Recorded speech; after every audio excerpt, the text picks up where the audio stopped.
सभी को मेरी तरफ से नमस्कार। आइए हम आज राष्ट्रपति से संबंधित महत्वपूर्ण प्रश्न है वो हल करने जा रहे हैं।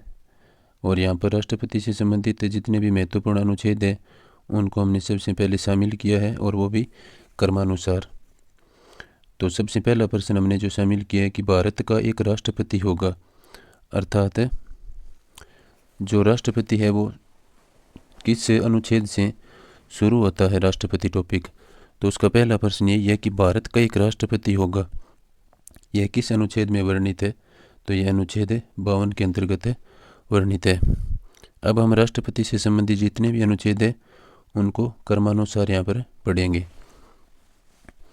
तो पहला होगा भारत का एक राष्ट्रपति होगा, ये हम ऊपर पढ़ चुके हैं, लेकिन यहाँ पर क्रमिक रूप से शुरुआत इसी अनुच्छेद से हम कर रहे हैं। तो अनुच्छेद 52 के अंतर्गत राष्ट्रपति होने की बात है वो संविधान में कही गई है। अगला है संघ की कार्यपालिका शक्ति राष्ट्रपति में निहित होगी। तो अनुच्छेद 53 में यह वर्णित है कि राष्ट्रपति है वो संघ की कार्यपालिका का संवैधानिक प्रमुख होता है। ऐसा यहाँ पर अनुच्छेद 53 के अंतर्गत लिखा गया है। अगला अनुच्छेद देखिए, राष्ट्रपति का निर्वाचन। तो राष्ट्रपति का निर्वाचन है वो अनुच्छेद 54 के अंतर्गत वर्णित है। तो निर्वाचन से संबंधित यानी निर्वाचक मंडल में कौन कौन सदस्य है वो शामिल होंगे, उनके बारे में वर्णन अनुच्छेद 54 के अंतर्गत किया गया है। राष्ट्रपति के निर्वाचन की रीति अर्थात प्रक्रिया वो अनुच्छेद 55 के अंतर्गत वर्णित की गई है।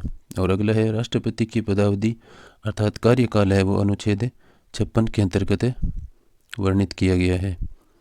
इसके बाद में देखिए पुनर्निर्वाचन के लिए अर्हताएँ, यानी एक बार राष्ट्रपति चुनाव लड़ चुके हैं और दूसरी बार राष्ट्रपति चुनाव है वो लड़ने जा रहे हैं, तो इसके लिए जो पुनर्निर्वाचन के लिए जो अर्हताएँ हैं वो अनुच्छेद 57 के अंतर्गत वर्णित की गई है।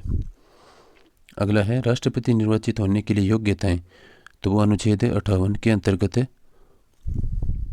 इनका वर्णन किया गया है।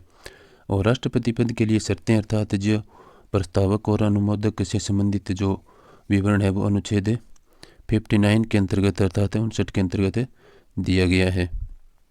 और राष्ट्रपति द्वारा जो शपथ ली जाती है उस शपथ के बारे में जो वर्णन है वो अनुच्छेद 60 के अंतर्गत किया गया है। आगे है राष्ट्रपति पर महाभियोग चलाने की प्रक्रिया, अनुच्छेद 61 के अंतर्गत दी गई है। आगे देखिए,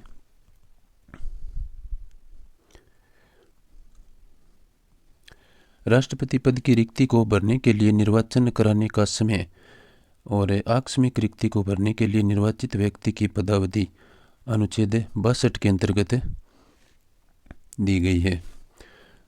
तो राष्ट्रपति के लिए एक महत्वपूर्ण बात पदावधि से संबंधित ये है कि इसमें यदि बीच में पद रिक्त होता है तो जो व्यक्ति दोबारा निर्वाचित होगा रिक्त पद के ऊपर वो भी 5 साल के लिए निर्वाचित होगा, न कि पिछले राष्ट्रपति के बचे हुए कार्यकाल के लिए निर्वाचित होगा।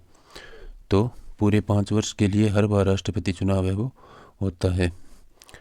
आगे देखिए, राष्ट्रपति व उपराष्ट्रपति से संबंधित विषय व निर्वाचन संबंधी विवाद है वो अनुच्छेद 71 के अंतर्गत वर्णित है। आगे देखिए, राष्ट्रपति की समाधान संबंधी शक्तियाँ।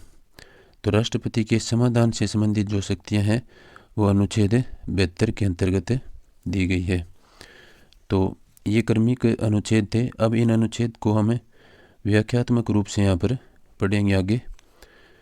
तो आगे देखिए तीसरे क्वेश्चन के रूप में कि राष्ट्रपति पद हेतु योग्यताएँ जो हमें अभी पढ़ कर आए हैं कि अनुच्छेद 58 के अंतर्गत दी गई हैं। तो उन योग्यताओं के अंतर्गत कौन कौन सी योग्यताएँ आती हैं उनको देखिए। तो पहली योग्यता है कि वह भारत का नागरिक हो, भारत का नागरिक होना चाहिए। और इसमें आप गौर करें कि जन्म से न भारत का नागरिक होना है वो जरूरी नहीं है, उसके पास भारत की नागरिकता होना अवश्य है। और राष्ट्रपति के लिए 35 वर्ष की आयु है वो अनिवार्य रूप से मानी जाती है। तो 35 वर्ष की आयु है वो पूर्ण कर चुका हो और लोकसभा का सदस्य बनने की योग्यता रखता हो। इसके बाद में आगे देखिए, भारत में शासन का संवैधानिक अध्यक्ष कौन होता है? तो शासन का संवैधानिक अध्यक्ष है वो राष्ट्रपति होता है। और भारत में कार्यपालिका का संवैधानिक प्रमुख, जो हम ऊपर अभी पढ़ कर आए हैं, तो कार्यपालिका का संवैधानिक प्रमुख भी राष्ट्रपति होता है। इसके बाद में आगे देखिए, और इसमें आप नोट के रूप में ये बात ध्यान रखें कि प्रधानमंत्री है वो कार्यपालिका का वास्तविक प्रमुख होता है और संवैधानिक प्रमुख है वो राष्ट्रपति होता है। तो प्रधानमंत्री कार्यपालिका का वास्तविक प्रमुख हो जाएगा। अगला क्वेश्चन है, राष्ट्रपति की निर्वाचन पद्धति है वो कौन सी है? बहुत ही महत्वपूर्ण क्वेश्चन है ये। तो राष्ट्रपति की जो निर्वाचन पद्धति है वो है अप्रत्यक्ष निर्वाचन पर आधारित एकल संक्रमणीय मत पद्धति।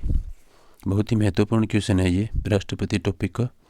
आगे देखिए, राष्ट्रपति निर्वाचक मंडल से संबंधित जो अनुच्छेद है वो अनुच्छेद 54 है, जो हमने कर्मिक अनुच्छेद में ऊपर पढ़ा था।